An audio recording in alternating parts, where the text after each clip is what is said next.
কি করলেন না, দিব্য জ্ঞান হৃদয় প্রকাশিত, হৃদয় প্রকাশিত হয়। তাই দেখবেন বিভিন্ন রকম মহাত্মারা তারা ভাগবত কথা কি করে বলতে থাকে। বিনিশুতর মালা ঠিক তদ্রূপ ভাবে এই যে সঞ্জয়, ব্যাসদেব গোস্বামী মানুষ মতো তাকে দিব্য চক্ষু দান করেছিলেন। আর সে ঘরে বসে বসে দেখছে কুরুক্ষেত্র যুদ্ধে ধৃতরাষ্ট্র জিজ্ঞাসা করলেন, আমার পুত্র এবং পাণ্ডব পুত্র তোমরা একত্রিত হয়ে কি করলেন? তখন উনি বলছেন, বসে এই ঘরে বসে বসে দেখতে পাচ্ছে কুরুক্ষেত্রের যুদ্ধে। এখান থেকে ধরেন সেই ধর্মতলা, কে কে চেনেন? ধর্মতলা চেনেন? সবাই চেনেন তো আশা করি। সেই ধর্মতলা থেকে যুদ্ধ হচ্ছে দেখতে পাচ্ছে এখান থেকে। হ্যাঁ, এটা আমি দেখতে পাচ্ছি পাণ্ডব পুত্ররা, তাদের সমস্ত সৈন্যসজ্জা সাজিত হয়ে আস্তে আস্তে ধাবিত হচ্ছে। আর এদিকে আপনার সমস্ত পুত্ররা তাদের সৈন্য সামন্ত নিয়ে আস্তে আস্তে ধাবিত হচ্ছে, মাঝখানে একত্রিত হয়েছে। বিভিন্ন রকম প্রশ্ন করতে করতে তারপর বললেন যে হঠাৎ করে দেখতে পাচ্ছি অর্জুন বলতে চলেন, পরমেশ্বর ভগবান বলতে চলো আমাদের সাথে যুদ্ধ করতে। কারা কারা এসছে দর্শন করে আসে। তাই ভগবান সারথি হয়েছেন, তাই গেলেন, গিয়ে মাঝখানে রথ দাঁড় করে দেখলেন, এই দেখো ভগবান দেখেছে, এই দেখো পিতামহ ভীষ্মদেব, এই দেখো কুলগুরু কৃপাচার্য, এই দেখো তোমার অষ্টগুরু ধনাচার্য, এই দেখো কর্ণ বিকর্ণ, তারপরে কি অশ্বত্থামা, দুর্যোধন, আর তো শত ভাই শতপুত্র, তোমার মামা, কত আত্মীয় স্বজন দেখতে পাচ্ছ। অর্জুন এই সমস্ত দেখে তো পুরো হতভম্ব হয়ে গেছে। এর আগের কাহিনী হচ্ছে এত সৈন্যসজ্জা দেখে ধৃতরাষ্ট্রের পুত্র দুর্যোধন এত চতুর ছিলেন। দেখেন গীতা কিভাবে পড়তে হয় গল্পের আকারে। চতুর ছিলেন, কি করলেন গিয়ে সেনাপতিকে পিতামহ ভীষ্মদেব তার কাছে বলছে, দেখো দেখো ভীম কেমন সৈন্য, দৃষ্টিদুম্ন কেমন সৈন্য সাজিয়েছে, তুমি দেখতে পাচ্ছ? বলছি উৎসাহ দিচ্ছে। তখন উৎসাহ দেওয়ার জন্য পিতামহ ভীষ্মদেব তখন জোরে শঙ্খ বাজালেন তাকে আনন্দ প্রদান করার জন্য। শঙ্খ বাজিয়ে বলছে সে নিজেকে প্রস্তুত যুদ্ধ করার জন্য। ওদিকে পঞ্চজন্য পরমেশ্বর ভগবান আর অর্জুন, তারপর পঞ্চপাণ্ডব সবাই শঙ্খ বাজালেন। এইসব দৃশ্য হলো। তারপরে যুদ্ধের আগে কি করছেন না, এইসব দৃশ্য দেখে পরের অধ্যায় বিসর্জকের, এটা প্রথম অধ্যায়। তো তখন বলছে যে আমি যে যুদ্ধ জয় করব, তো যুদ্ধ জয় করে কার সাথে আনন্দ করব? আমার যদি আনন্দের লোক না থাকে, আমার গুরুদেব যদি না থাকে, পিতামহ যদি না থাকে, আমার শিক্ষাগুরু অষ্টগুরু দ্রোণাচার্য যদি না থাকে, গুরু কৃপাচার্য যদি না থাকে, আমার মামা যদি না থাকে, বন্ধু বান্ধব যদি না থাকে, ভাইরা যদি না থাকে, তাহলে আমি আনন্দটা কার সাথে উপভোগ করবো? বলছে এর থেকে অনেক ভালো আমি ওদের হাতে মারা যাবো আর কাজ ভিক্ষা করে। ওদের যদি আমি মারি তাহলে ওদের রক্ত মাখা জিনিস আমাকে খেতে হবে, আমি নরকামী হবো। এখন বাবা অর্জুন প্রশ্ন হচ্ছে, ভগবান বলছিল বলো বলো বলো, সব শুনতে শুনতে শুনতে শুনতে বলছে আমি আর যুদ্ধ করতে পারবো না। তার গানটি হাত থেকে খসে গেছে, গান ঘর্মাক্ত গেছে, ঘেমে থরথর করে কাঁপছে, আর গানটি হাত থেকে খসে পড়ে গেছে। বিশাল দুঃখ কষ্ট কান্না করছে বসে। সবকিছু হয়ে একদম বলতে থাকলেন, বলতে লাস্টে দ্বিতীয় 7 নম্বর শ্লোকে তখন সে বলো কার্পণ্য দোষ অপহূত স্বভাব পিচ্ছামি তং ধর্ম সমরোচতা যস্য সন্নিশ্চিতং গোহি তন্মে শিষ্যস্তে অহং সদিমন্তং প্রপন্নম। ভগবানের স্বর্ণপন্ন হয়েছে, বলে হে প্রভু আমি আপনার স্বর্ণপন্ন হয়েছি। কেন? বলছে আমি কর্তব্য বিমূঢ় হয়ে গেছি। কি কর্তব্য বিমূঢ় হয়ে গেছি? আমার কি করণীয় কি করণীয় নয় আমি ভুলে যাচ্ছি। তাই হে প্রভু কৃপা করেন আমাকে, আমি আপনার শরণাগত, আপনার শিষ্যত্ব গ্রহণ করছি, আপনি আমার গুরু হয়ে আমাকে উপদেশ প্রদান করেন। তাই গৌর সীতারাম। এইভাবে গীতা শুরু হতে শুরু করলো। তারপর আস্তে আস্তে কর্মযোগ, রিসার্চ, বিভিন্ন রকম ভগবানের লীলা 18টা জায়গা প্রকাশিত হয়েছে। কর্মশতক 3টে ভাগে করে, কর্মশতক, জ্ঞান শতক আর ভক্তি শতক, এরকম 3টে ভাগে ভাগ করতে গীতা, হ্যাঁ, ছোট ছোট করে অধ্যায় একত্রিত করেছে। তো সঞ্জয় হলো তাহলে কে? ব্যাসদেবের মানস পুত্র। আমরা এখন শ্রীমদ ভাগবতম, হ্যাঁ, ভাগবতমটা কিছু বলবো 2য় খণ্ড থেকে। হ্যাঁ, এই ভাগবতমটা কি জানেন? কে জানেন? জানেন ভাগবত কি? ভাগবত হচ্ছে স্বয়ং পরমেশ্বর ভগবান।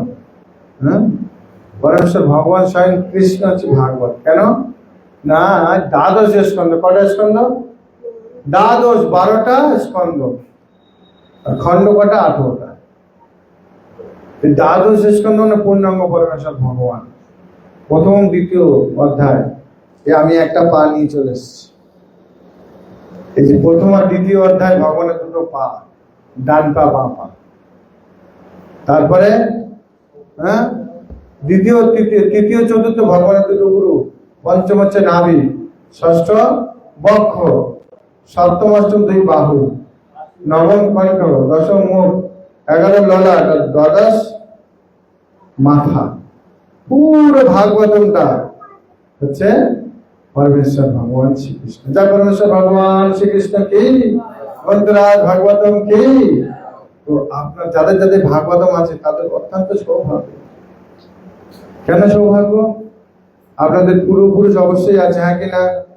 আপনার বাবা মা, তার ঠাকুরদা ঠাকুরমা, তার ঠাকুরদা ঠাকুরমা আছে, হ্যাঁ কিনা? হ্যাঁ, তো এরা হচ্ছে পূর্বপুরুষ। তো এই জন্য আমরা বাৎসরিক কর্ম করি না, বাৎসরিক কাজ করি। কেন? বছরে ওনাদের একটা খোরাকি আমরা দিই, যেটা সারা বছর ধরে ওরা খায়। বললাম, বুঝলেন? শুনতে পাচ্ছেন? হ্যাঁ, সারা বছর ধরে খায়, বাৎসরিক অনুষ্ঠান। এই যে আপনারা আজকের অনুষ্ঠানটা করছেন, আপনাদের মাতাজি অত্যন্ত সৌভাগ্যবান, সৌভাগ্যবতী, তাদের ফ্যামিলির সবাই। আপনি কোথা থেকে উজ্জয়নকে ঘুরে এলেন? হ্যাঁ, বৃন্দাবন গেছিলেন না উজ্জয়ন? সব জায়গায় ঘুরে এসে বৈষ্ণব সেবা দিচ্ছে।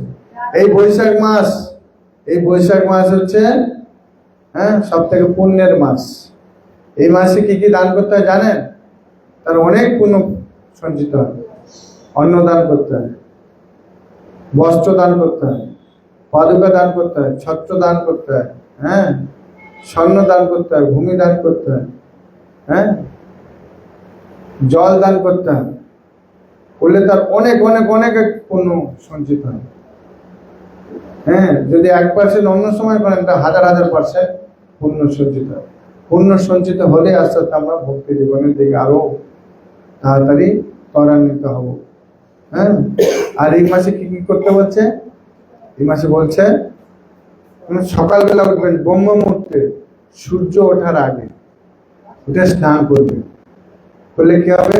বলছে কেউ যদি প্রতিদিন এই বৈশাখ মাসে হ্যাঁ সূর্য ওঠার আগে স্নান করেন, তাহলে তার মতো পুণ্যবান পৃথিবীতে কেউ না। কেন?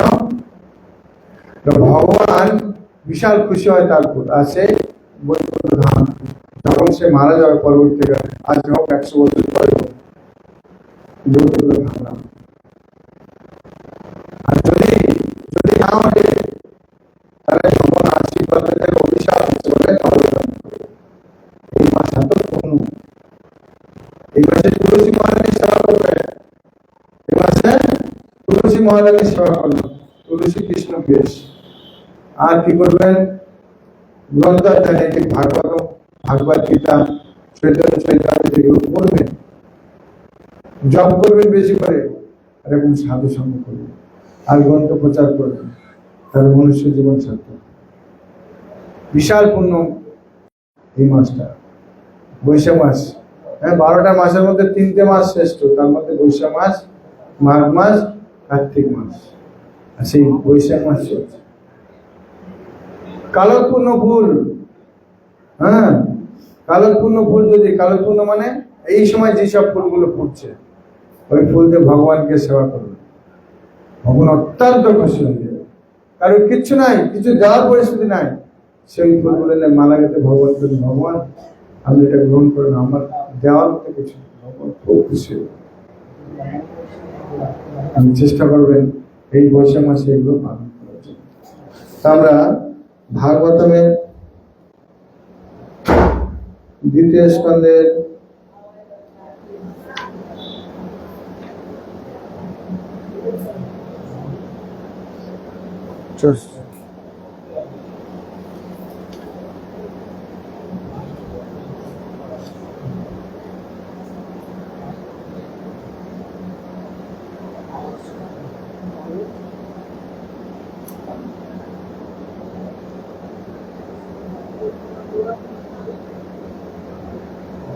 তো আমরা ভাগবতের দ্বিতীয়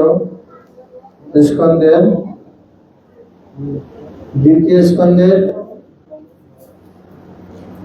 ৪র্থ অধ্যায়ের ২ নম্বর শ্লোক পড়ব।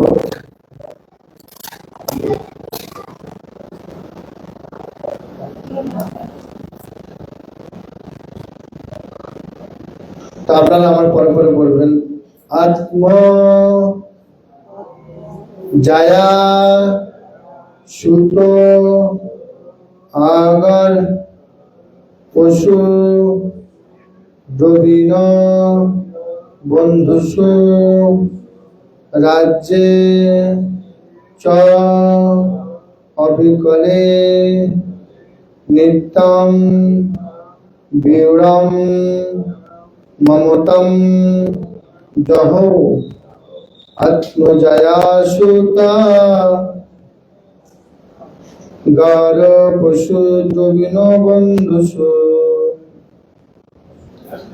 রাজ্য চবি কলে নিত্যম বিরুঢ়ং মমতং জহ আত্মজয়া সুত গার পশু দ্রবিণ বন্ধুষু রাজ্য চবি কলে নিত্যম বিরুঢ়ং মমতং জহ। অনুবাদ আমার পরে পরে আপনারা বলবেন। ভগবান শ্রীকৃষ্ণের, সবাই বলবেন না, ভগবান শ্রীকৃষ্ণের প্রতি সর্বান্ত করণে আকৃষ্ট হওয়ার ফলে মহারাজ পরীক্ষিত তার দেহ জায়া, পুত্র, প্রাসাদ, হাতি, ঘোড়া ইত্যাদি পশু, রাজকোষ, বন্ধু বান্ধব এবং আত্মীয় স্বজনদের প্রতি দৃঢ় আসক্তি চিরকালের জন্য ত্যাগ করতে সক্ষম হয়েছিল। তাহলে যে আত্মীয় আসন, বন্ধু বান্ধব, আত্মীয় স্বজন, তো পরীক্ষিত মহারাজ কিভাবে ত্যাগ করতে সমর্থ হয়েছিলেন? হ্যাঁ, সুবিধা প্রশ্ন বলছেন কিভাবে হয়েছে না, সর্বান্তকরণে খ্রিস্টান প্রতি আকর্ষণ। হ্যাঁ, সর্বান্তকরণে খ্রিস্টান প্রতি আসক্তি। তো সর্বান্তকরণ কিরকম বলছেন?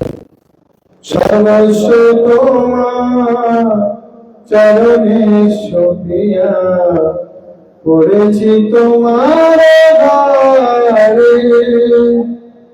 তুমি তো ঠাকুর তোমার কুকুর বলিয়া জানো রে, সর্বস্ব তোমার চরণে সপিয়া পড়েছি তোমার ঘরে। সর্ব অন্তঃকরণ, একদম সর্বস্ব, যা কিছু আছে ভগবানের সমর্পণ করে দিয়েছি। তাই তিনি একজন রাজা হয়ে, হ্যাঁ, কি করলেন? তার দেহ জায়া মানে স্ত্রী, পুত্র, ভাষা, হাতি, ঘোড়া ইত্যাদি পশু, রাজকোষ, বন্ধু বান্ধব, আত্মীয় স্বজনদের প্রতি দৃঢ় আসক্তি চিরকালের জন্য ছিন্ন করতে পেরেছে। তাহলে জগতে আমরা এসেছি বন্ধন হওয়ার জন্য না, জগৎ থেকে চলে যাওয়ার জন্য। বুঝে গেল? তাহলে আমরা এই জগৎ থেকে কিভাবে শিক্ষা পাচ্ছি? এখান থেকে কি শিক্ষা পাচ্ছি? না, আমরা এই জগৎ থেকে যদি ছেড়ে যেতে চাই, এই জগৎটা আমাদের জন্য না। তাহলে আমাদের জন্য না তো কাদের জন্য? প্রশ্ন হতেই পারে। এই বাড়িটা মাতাজিদের বাড়ি, হ্যাঁ কিনা? হ্যাঁ, তোমাদের বাড়ি, কিন্তু অ্যাকচুয়াল কি তোমাদের বাড়ি এটা? হ্যাঁ, অ্যাকচুয়াল তোমাদের বাড়ি নয়। কেন? এই বাড়ির ট্যাক্স দিতে হয়, হ্যাঁ কিনা? হ্যাঁ, তাহলে বাড়িটা কার? সরকার। সরকার যদি মনে করে এইখান থেকে পিডব্লিউ ভোট করবে, তাহলে ভেঙে দিতে পারবে। ওই ওই দলিলে লেখা আছে, আপনারা কেউ কিছু করতে পারবেন না, আপনাকে মূল্য দেবে। তাহলে এই বাড়ির মালিক কে? এই বাড়ির মালিক সরকার, হ্যাঁ কিনা? ওই ওই দলিলে দেখবেন লেখা আছে, সরকার যদি মনে করে ও যেখান থেকে ঘুষে দিতে পারে, আপনি কিছু করতে পারবেন না। তাহলে এই বাড়িটা কার? সরকারের। আপনি ভাড়াটিয়া, টাকা দিচ্ছেন, তাই প্রতি বছরে টাকা দিচ্ছেন, হ্যাঁ কিনা? প্রতি বছরে টাকা দিতে হয়। তাহলে টাকা কেন দেবেন যদি নিজের বাড়ি হয়, হ্যাঁ কিনা? ভাড়া বাড়ি থাকলে টাকা দেয়, হ্যাঁ কিনা? আপনার বাড়িতে যদি কেউ ভাড়া থাকে, তাহলে সেটা আপনাকে টাকা দিতে হবে, আপনার ভাড়া দিচ্ছে। আপনি হচ্ছেন সরকারের ভাড়া। কেন এখানে এসছেন? এখান থেকে চারজন আজকেই মারা যাবেন, থাকবেন নাকি? হ্যাঁ, আবার দেখবেন একটা যে কোনো জিনিস একটা মাপ করে দিয়েছে।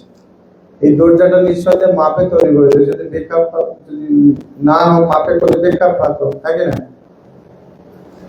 প্রত্যেকে ভগবান একটা মেপে মেপে দিয়েছে, আমারও দিয়েছিল, কিন্তু আমার এখন শেষ। এরকম দেখবেন খাওয়ারের একটা লিমিটেড আছে। আপনাদের প্রত্যেকে বা আমাদের প্রত্যেকে 100 কেজি বা 200 কেজি চাল সারা জীবনের জন্য দিয়েছি খাবার। আর আমরা কি করছি? একবার খেতেই যাচ্ছে, তো খেতেই থাকছি, খেতে থাকছি, লাস্টে কি হলো? সুগার, আর খেতে পারবেন না। কেন? লিমিটেড শেষ। এবার আনলিমিটেড আর করলে হবে না, এবার লিমিটে রাখতে হবে, তাই না? ঠিক এটাও আমরা জগতে এসেছি 100 বছর আগে, 60 বছর 70 বছর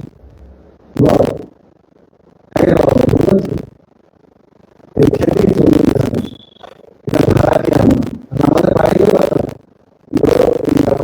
বাড়ি আছে, প্রত্যেকের বাড়ি আছে। আমি মনে করছি যে আপনার মেয়ে, আপনার ছেলে সবই আপনার না, প্রত্যেকে আলাদা আলাদা, সবার মধ্যে ঘর আছে, আলাদা নাম আছে। আপনার কি নাম? হ্যাঁ, আমাদের এই প্রভুর নাম হচ্ছে রাকেশ। এনার আধ্যাত্মিক নাম গুরুদেব। অরিজিনাল যিনি হচ্ছে গুরু হবে, আমি যেটা বলতে চাইছিলাম, গুরুদেব কাকে বলে? হ্যাঁ, গুরুদেব চিনব কি করে? এই এত পড়াশোনা শিখছি কেন? চাকরি পাওয়ার জন্য ছিল না, কৃষ্ণকে জানার জন্য। কৃষ্ণ জানিবার তরে এত কিছু, বুঝলেন? তো গুরুকে কি করে চিনবেন? না, আপনি শাস্ত্র অধ্যয়ন করে চিনবেন গুরু কিরকম। গুরু গুরু পরম্পরা দ্বারা থাকবেন। পরম্পরা ব্রহ্মা বিষ্ণু, এরকম ভগবান শ্রীকৃষ্ণ থেকে ব্রহ্মা সত্য পরম্পরা হয়ে নেমে এসেছে। পরম্পরা আছে কিনা দেখতাম, ভালো করে শুনবেন। আর গুরুদেব যা কথা বলছে শাস্ত্রের সিদ্ধান্তে আছে, এই ভাগবতের যে কথাগুলো আমি বলছি শাস্ত্রে লেখা আছে তাই বলছি না, মন গড়া বলছি। এগুলো পরীক্ষা করতে। গুরুদেব তাস পাশা জুয়া মদ অবৈধ সঙ্গ করছে কিনা দেখতাম, মাংসাহার এগুলো করছে কিনা দেখতাম। বুঝা গেল? তাহলে গুরু এইসব লক্ষণ, এবং তিনি হচ্ছে ভগবানের প্রতিনিধি। তার কাজ হচ্ছে ভগবানের সঙ্গে যুক্ত করে দেওয়া। ঠিক যেমন একজন বাবা তার কন্যাদানের সময় মেয়েকে জামাইয়ের হাতে সমর্পণ করে, হ্যাঁ কিনা? করেছিল তো? করেছিল না? গুরুদেব হচ্ছে নিত্য সংযোজনকারী, এ হচ্ছে গুরু। তাহলে মহাপ্রভু 4টে সম্প্রদায় শিখতে দিয়েছে। ব্রহ্মমত গুরু সম্প্রদায়, যেটা উপরে আমাদের ইস্কন চলছে, তারপর নির্বাক সম্প্রদায়, ব্রাহ্মণের সম্প্রদায়, আর একটা বৈষ্ণব সম্প্রদায়। ব্রহ্মা থেকে আমরা এসেছি, আর একটা হচ্ছে চতুষ্কুমার থেকে এসছে, আর একটা কার থেকে এসছে? হ্যাঁ, আর একটা লক্ষ্মী দেবীর থেকে এসছে, বুঝে গেল? শ্রী সম্প্রদায়, এই চারটে সম্প্রদায়, বুঝে গেল? এই সম্প্রদায়গুলোকে মহাপ্রভুকে স্বয়ং পরমেশ্বর ভগবান শ্রীকৃষ্ণ তিনি স্বীকৃতি দিয়েছেন, গুরু পরম্পরা তিনি স্বীকৃতি দিয়েছেন। আর অনেক কটা উপসম্প্রদায় আছে, কিরকম জানেন? আউল, বাউল, কর্তাবাজা, সহজিয়া, গৌরাঙ্গ নাগরী, সত্যবাদী, শক্তি ব্যক্তি, নেড়ানেড়ি, চূড়াদারি, গৌরাঙ্গ নাগরী, আরো অনেক আছে। 13টা উপসম্প্রদায় আছে। সব জায়গায় বললে হবে না, বুঝে গেল? আমার বিদ্যা দিয়েছে, বলতে দিয়েছে, আমি সেই হিসাবে চলি। হ্যাঁ, অরিজিনাল গুরুদেব কি করে জানবেন? আপনার যে নামটা আছে, ধরেন এই যে এনার নাম হচ্ছে কি রাকেশ, আধ্যাত্মিক নাম আপনার যেটা, সেটা গোলক বৃন্দাবন হচ্ছে। অরিজিনাল যে গুরুদেব আছে সে জানে, সে আপনার নাম চেঞ্জ করে দেবে। এনার নাম হচ্ছে রাকেশ, তাই গুরুদেব এনার নাম দিয়েছে রাখাল রাজা দাস, তাই তো? রাখাল রাজা ভোজহরি দাস। হ্যাঁ, এই আধ্যাত্মিক নাম আপনারও আছে। অরিজিনাল যে গুরুদেব হবে আপনার সেই নাম রাখবে। আর এখনকার সহজে গুরুদেব কি করে জানেন? কারোর বাড়িতে বলছে, মা কিছু ভিক্ষাং দেই, তো দিলেন, তারপরে একটু জল দাও। জল দিতে গেলে আপনি দীক্ষা পেয়েছেন, বলছে না, তাহলে তোমার দেহ শুদ্ধ হয়নি, অপবিত্র, দীক্ষা নিতে হয়। বলছে, বাবা দীক্ষা কি করে নেবো? বলছে আগামী দিন 15 দিন পরে, এখন পূর্ণিমা চলছে না, চলে গেল, পূর্ণিমাতে চলে যাবে মন্দিরে, আমি দীক্ষা দিয়ে দেবো। হ্যাঁ, কি করবে? দীক্ষা দেবে, কানে মন্ত্র দেবে, মন্ত্র দিল ফিস, বছর গেলে চাঁদা দিস। এখনকার গুরুদের তাই বিচার করতে হবে। হ্যাঁ, ইস্কন কিন্তু সম্পূর্ণ আলাদা। আপনাদের যদি এখন কিছু বীজ দেওয়া হয়, কি করবেন? জমি চষবেন না এমনি ফেলে দেবেন? কি করবেন? মাটি উর্বর করবেন, তারপর তো দেবেন, নাকি তার আগে ফেলে দেবেন? কি করবেন? ইস্কন কি করে? আগে বীজ দেয় না, আগে হরিনাম করতে দেয়। হরিনাম করতে করতে ভিতরের জিনিসটা পরিষ্কার হয়ে যায়, তারপরে বীজ প্রদান করে, তখন গাছ ইস্কন সবসময় যেন আগে জপ করতে হবে। যে বহুবার বলছে, জপ করলে কি হবে না, আস্তে আস্তে বাইরের জামা কাপড় গুলো সার্ফের মাধ্যমে কেচে পরিষ্কার করা যায়, হ্যাঁ কিনা? কিন্তু ভিতরেরটাকে কি করে পরিষ্কার করবে? বলেন হরে কৃষ্ণ হরে কৃষ্ণ কৃষ্ণ কৃষ্ণ হরে হরে, হরে রাম রাম রাম রাম হরে হরে। তাই ইস্কন কি করে? আগে জপ করতে পারে, 6 মাস জপ করে, তারপর তাকে ভোগ লাগাতে হয়। ভোগটা কি না, যেটা আপনি ভগবানকে নিবেদন করবেন সেটা হবে ভোগ, আর যেটা ভগবানকে নিবেদন করে না খাবেন, আমিষ বাদে যে নিরামিষ, তাকে বলে নিরামিষ।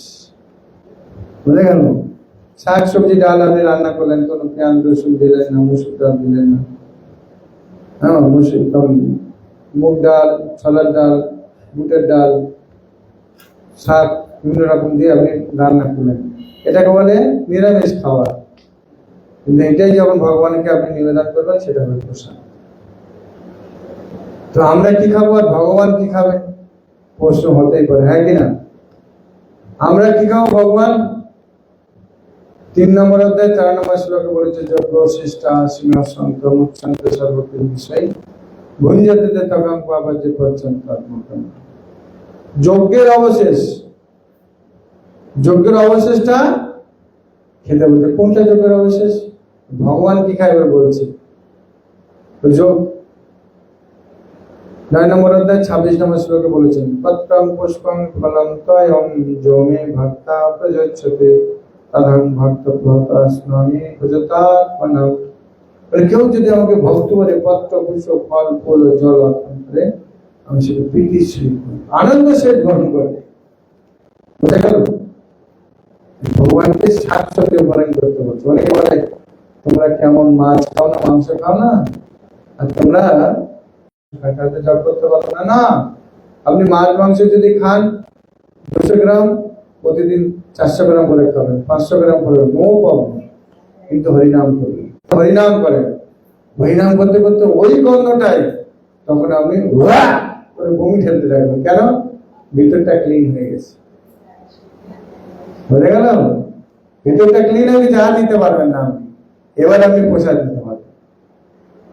এই জন্য ইস্কন কি করে, আগে হরিনাম দেয়, হরিনামের 6 মাস পরে ভিতর ক্লিন হয়ে যায়, পরিষ্কার হয়ে যায়, তারপর তাকে প্রসাদ ভোজি করে, তারপর একবার 6 মাস পর তাকে সদ্গুরুর চরণাশ্রয় গিয়ে তাকে দীক্ষা প্রদান করে। নিতাই গৌর সীতানন্দ প্রেমানন্দ। বোঝা গেল? তাহলে আর গল্প বলবো একটা। হ্যাঁ, এই যে মন্ত্র দিলে ফিস ফিস, বছর গেলে চাঁদা দিয়ে সহজে গুরুদেব কি করে, বছরের শেষে একবার বেরোয় তলবি তলপানি, প্রত্যেক শিষ্যের বাড়িতে ঘরে প্রণামী, চাল ডাল তরি তরকারি যা পরে সব। তো একদিন বেরিয়েছে, বেরিয়ে প্রথম এসছে, তার বয়স ছিল 16 বছর, দীক্ষা দিয়েছে 2 বছর আগে। 16 আর 2 কত হলো? 18। নতুন বিবাহ করেছে, গরিব মানুষ। আর এসে দেখছে তার বউর জন্য একটা লাল টুকটুকে বেনারসি শাড়ি নিয়ে এসছে, আর তার নাম ছিল কি তপন। হ্যাঁ, বলছে আরে তপন তুই? বলছে গুরুদেব আপনি? বলে প্রণাম। গুরুদেবকে প্রণাম করে, প্রণাম করার পরে গুরুদেব বলছে, দেখতে বলছে আরে তপন ভালো আছে। ওটা কে? বলছে এটা তোমার বৌমা। এই প্রণাম করো, প্রণাম করো। প্রণাম করেছে। বলছে জানিস তোর গুরুমা স্বপ্ন দেখেছে। কি স্বপ্ন দেখেছে? হ্যাঁ, যেটা লাল বেনারসি শাড়ি তোর গুরুমাকে গিফট করছে। এবার বলছে লাল বেনারসি, ওই ছেলেটা কত কষ্ট করে একটা বেনারসি শাড়ি তার স্ত্রীকে জন্য নিয়ে এসেছে, আর ওইটাকে দেখে ওই বেনারসি শাড়ি। ঠিক আছে, গুরুমা যেমন চেয়েছে। আর বউ তখন খেপে গেছে, গরিব মানুষ, স্বামী আমার কত বছর তপস্যা করে একটা যা শাড়ি দিচ্ছে, ওইটাই গুরুমা নিয়ে যাবে, গুরুদেব নিয়ে যাবে। দাঁড়াও বোঝাচ্ছি। তো গুরুদেবকে বলছে, তুমি গুরুদেব আমাদের বাড়িতে থাকবো আজকে। গুরুদেব বলছে ঠিক আছে থাকবো। ভাবছি যে থাকবো তো একটা কারণে, বেনারসি শাড়িটা নেবো। সহজে গুরুদেব তো, তার তো শুধু নেয়ার চিন্তা ভাবনা। কি করলেন? হ্যাঁ, তিনি সব জায়গায় মাধুরী করে এসে সন্ধ্যাবেলা এসে, আর শীতের সময় কনকনে শীত, বুঝতে পারছেন? এখন খেতে খেতে খুব সুন্দর করে খাইছে। এবার গুরুদেব শুতে যাবে, গুরুদেবকে বলছে, গুরুদেব আমাদের একটা ব্ল্যাঙ্কেট, আপনি ওইটা গায়ে দেন, আমরা দুজনে আজকে রাতটা কোন রকম ভাবে কাটিয়ে নেব। গুরুদেব বলছে না না না, কি করে হয়, তোরা তোরা ইউজ করা, আমার লাগবে না। বলছে স্বাভাবিক, কারোর বাড়িতে আছে কি না দিয়ে থাকবে। তখন কি করলেন? বলছে ঠিক আছে তাহলে নিয়ে, তাই করে বলছে যখন নিয়ে। আর তখন আর স্ত্রী খুব ডেঞ্জারাস, খেপে গেছে একদম। কেন? ওই যে বেনারসি শাড়িটা নিয়ে চলে যাবে না, কি জ্বালা বলে। কি করলাম? সূর্য ঠিক ডুববে, লাল গোধূলি লগ্ন, ওই সময় ব্ল্যাঙ্কেটটা ধুয়ে মিলে দিয়েছি, শুকাবে শীতকালে। এইবারে কি করেছে, তপন আর তপনের বউ দুজন মিলে মানে ওই ব্ল্যাঙ্কেটটাকে নিয়ে আসছে। আর গুরুদেব মনে মনে লাড্ডু ফুটছে কি, আজকে আমি সেই ঘুমাবো। কেন? দুজন মিলে চেপে ধরে নিয়ে আসে ব্ল্যাঙ্কেটটা, তার মানে কতই না মোটা হবে। আর ঘুমাবো মানে কোনো ঠান্ডায় ঢুকবে না, বুঝতে পারছেন? আর ওই মনে মনে সে মন কলা খাচ্ছে। আর এদিকে তপন আর তপনের এসছে নিচ্ছে, আর গুরুদেব যেই হাতে দিয়েছে, গুরুদেব যে হাতে এরকম চেপেছে, আর একদম জ্বর একদম পড়ছে একদম খুব জোরে। গুরুদেব তখন চিন্তা করছে, হায় হায় হায়, এই ব্ল্যাঙ্কেট যদি আমি গায়ে দিই আমার নিমোনিয়া হবে, আমার জ্বর হবে, আমি মারা যাবো। গুরু তখন পাল্টে গিয়ে গেছে, বলছে আমি সিদ্ধ পুরুষ, এখন সিদ্ধ পুরুষ হয়ে গেছে, আমার গুরু এইসব লাগবে না, আমাদের দেহ একদম পবিত্র শুদ্ধ হয়ে আছে, এইসব ঠান্ডা ঠান্ডা আমাদের লাগবে, তোমরা নিয়ে যাও।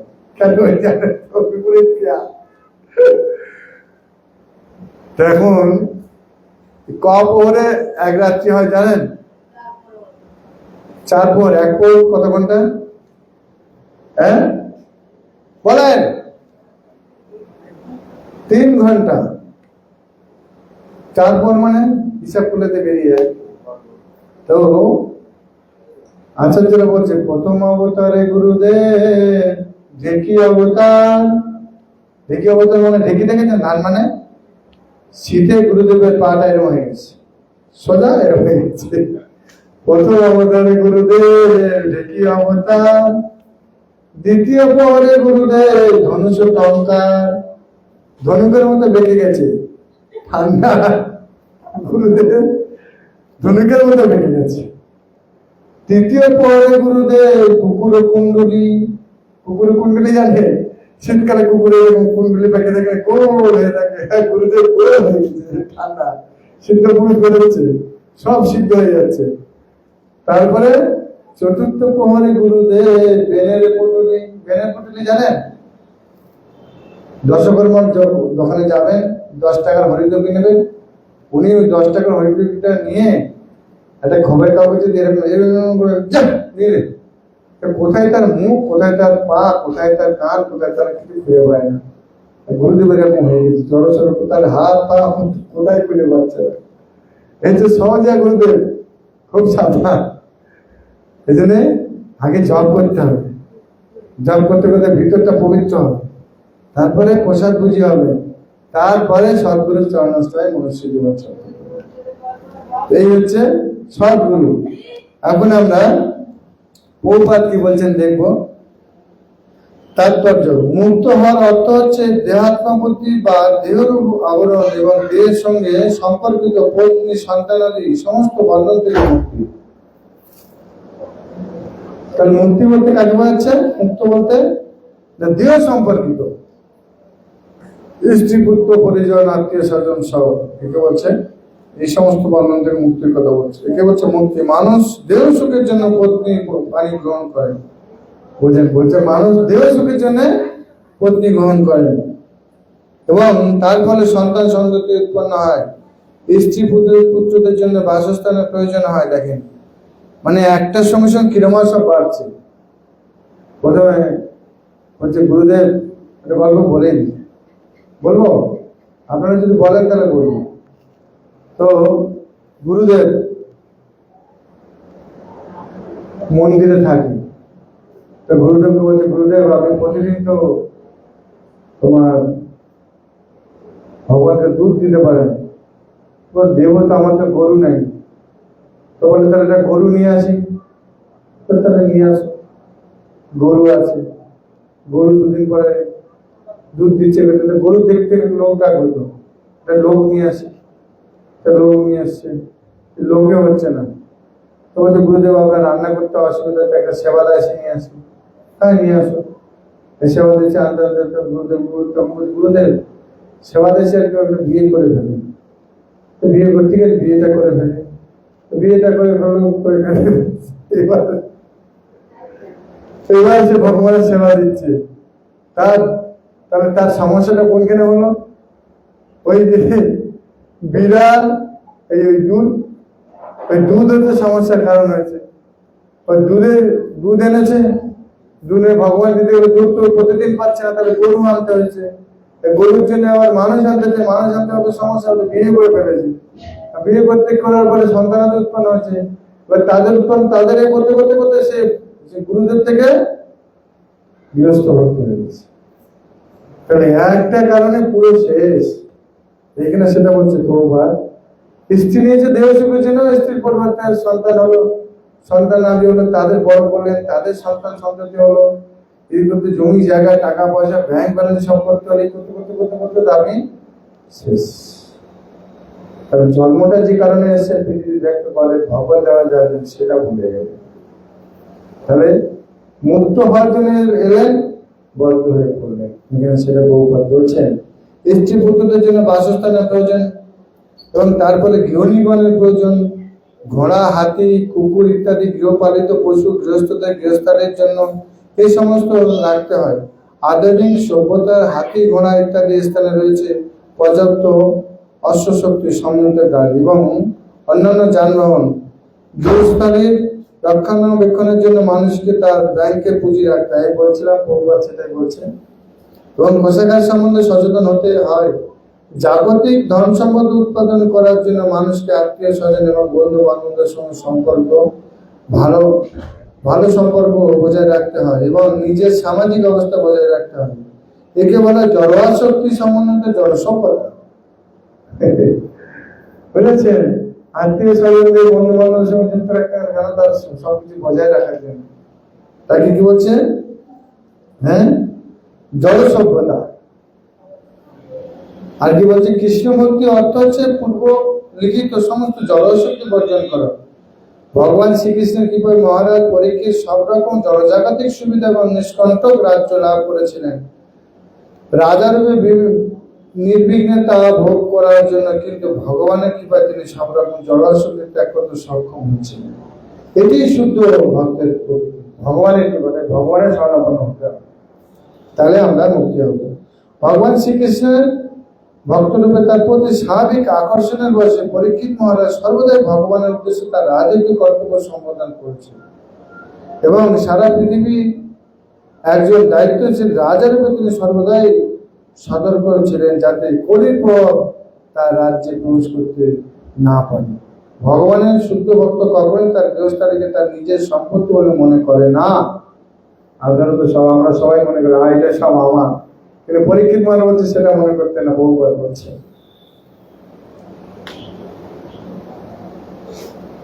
পক্ষান্তরে তিনি সর্বকিছু ভগবানের সেবায় সমর্পণ করেন।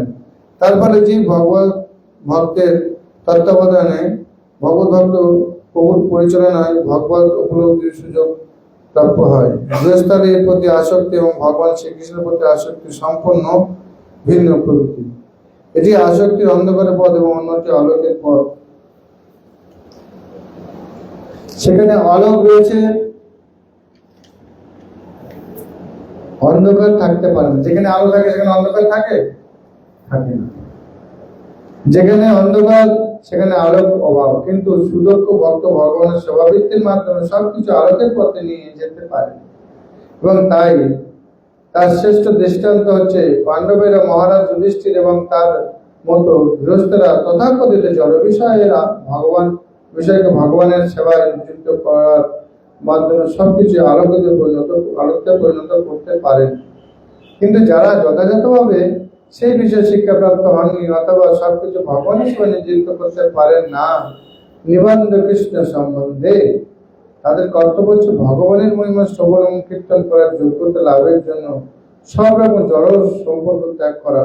অথবা বলা যায় মহারাজ পরীক্ষিতের মতো, যিনি অন্তত একদিনের জন্য সুখদেব গোস্বামীর মতো উপযুক্ত ব্যক্তির কাছ থেকে ভাগবত শ্রবণ করেছেন, তিনি সমস্ত জড়াসক্তি ত্যাগ করতে সক্ষম হতে পারেন। মহারাজ পরীক্ষিতের অনুকরণ করে শ্রীমদ ভাগবত পেশাদারী পাঠকদের কাছ থেকে শ্রবণ করলে কোনো লাভ হয় না, এমনকি তা যদি 27 বছর ধরেও শ্রবণ করা হয়। বাবা, প্রভুপাদ বলছেন, এখানে বলছেন হরে কৃষ্ণ, কি বলছেন? প্রভুপাদ বলছেন যে অন্ধকারটা আলো পরিণত হবে যখন আমরা সবাই ভগবানের সঙ্গে। আর ভাগবত পড়তে বলছে কার কাছে? কার কাছে শ্রবণ করতে বলছে? যে ভগবত ভক্তের কাছে। ভাগবত ভক্ত যে আছে তার কাছে শ্রবণ করবে, পেশাদারি না। যারা হাজার হাজার লাখ লাখ টাকা নিচ্ছে প্রণাম ভাগবত কথা বলার জন্য, 27 বছর ধরেও যদি ভাগবত কথা শ্রবণ করে, প্রভুপাদ বলছে ভক্ত হবে না, ভগবানের কৃপা লাভ হবে না। তাহলে কি করবে না? ভগবত ভক্তের কাছে ভাগবত কথা শুনবে, তাহলেই মনুষ্য জীবন সার্থক। প্রভুপাদ বললেন। আর কি বলছেন? পরিবারের ভরণ পোষণের জন্য অর্থ উপার্জনের উদ্দেশ্য শ্রীমদ ভাগবত পাঠ নাম প্রভু চরণের সবচেয়ে গহিত অপরাধ। সর্ব শুভ ক্রিয়া সম্যমী তোমার, মানে সংসার চালানোর জন্য যদি কেউ ভাগবত পাঠ করেন সেটা গহিত অপরাধ করছে। আমাদের অনেক পাঠক আছে যারা পাঠ করে, অর্থ উপার্জন করে, অপরাধ। 27 বছর ধরে যদি শ্রবণ করেন ভাগবত কথা, করবো ভগবানের কৃপা লাভ করবে।